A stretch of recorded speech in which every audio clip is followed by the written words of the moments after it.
In 1985, Father Stephen Shire, a Catholic priest, had a head-on collision with a truck and found himself before the judgment seat of God, where he says he was condemned to hell. Now, Father Stephen Shire is one of those fortunate or unfortunate persons. I don't know which way around. For our sake, of course, it's fortunate. He actually died. He actually died in a dreadful accident in 1985. And he will tell you what he went through after that time. I know that you are looking forward to hearing Father Shire, as am I. Would you please make him welcome, Father Stephen Shire.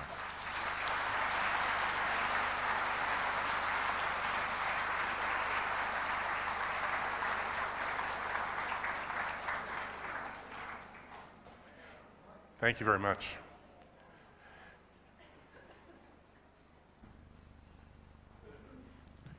I was before the judgment seat of Jesus Christ.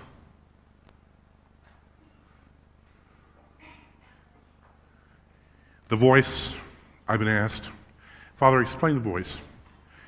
Loving, but matter of fact. He went through my life.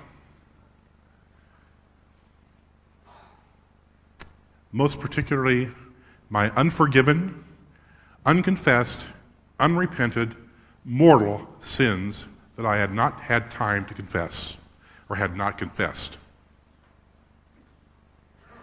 After each one of saying that you are guilty of, I said, yes, Lord, I know. Mother Angelica said, Father, didn't you have any excuses? I said, Mother, I had a lot. But I said, when you're talking to truth himself, what are you going to say?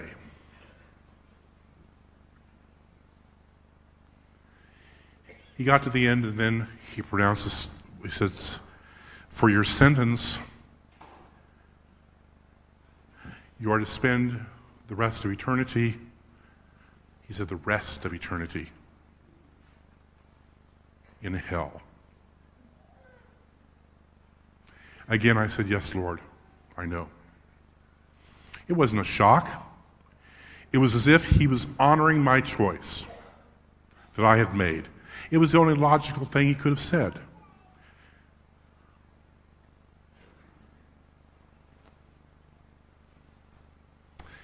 A female voice, I didn't see our Lord, nor did I see the female. A female voice came and said, Son, would you please spare his immortal soul and his life? He said, Mother, he's been a priest for 12 years for himself and not for me. Let him reap the punishment he deserves.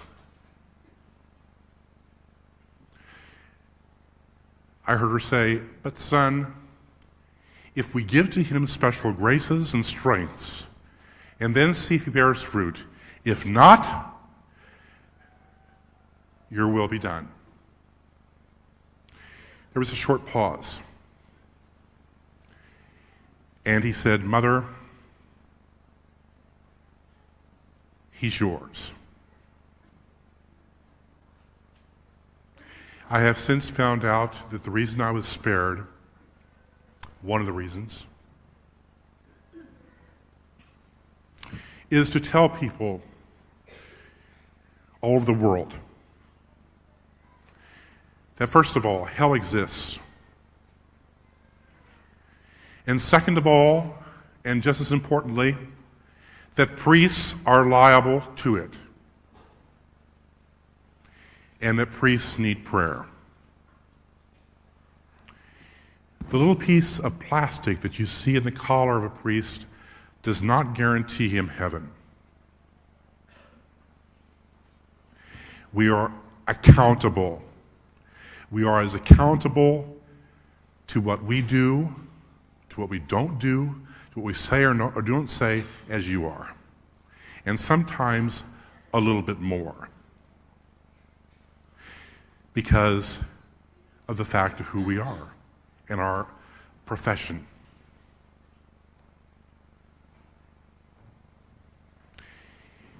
Some people might say, but Father, you got a special devotion to the Blessed Mother. That's why she interceded for you. I didn't. Another indictment that it pains me to make, but I had to make it. This confession that even being a priest, I believed here in the Blessed Mother, the angels, the saints, but not here. Here's where it counts, the heart. They were to me as playmates. I have since found out they're not playmates. This is the shadow world here that we're living in. The only reason we're here, the only reason, is to get there. I was asked not too long ago by a secretary in a state who would not give me the priest's name. Thank God. Didn't make a difference anyway. A priest she was concerned about, she asked me to write to him because he was having an affair. What can one priest say to another?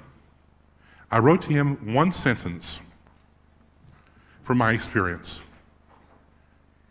Father, nothing or no one is worth going to hell for all eternity.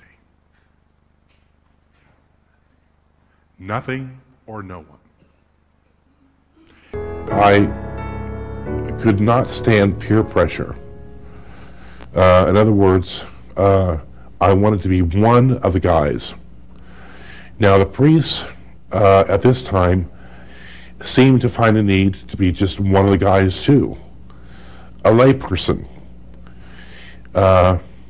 And that was shown more from the pulpit than any place else in my dealings with priests and the laity, because priests would get up and talk about peace, love, and joy, not morality, dogma, and what the church is all about. Because this made it one unpopular. And God help if a priest was unpopular, because that means the money didn't come in. So to keep the money coming in, you had to tell people what they wanted to hear. I was before the judgment seat of our Lord. I did not see him. There was much said in regards to my life. The only thing that I did when I heard about particular instances was internally say, yes, that's true. There was no rebuttal. At the end of his speaking, he said, the sentence that you will have for all eternity is hell. I thought internally, I know this is what I deserve. At that moment, I heard a female voice. The voice said, son, would you please spare his life? Our Lord said, Mother, he has been a priest for 12 years for himself and not for me. Let him reap the punishment he deserves. At that, I heard her say, in response, but son, if we give to him special graces and strengths, and come to him in ways that he is not familiar with, and see if he bears fruit. If he does not, then your will be done. There was a very short pause, and he said, Mother, he's yours. This confirms Romans 2 verse 13, which says, not those who hear the law of God are justified for heaven, but those who do the law of God are justified for heaven, which is the only place for eternal joyful rest.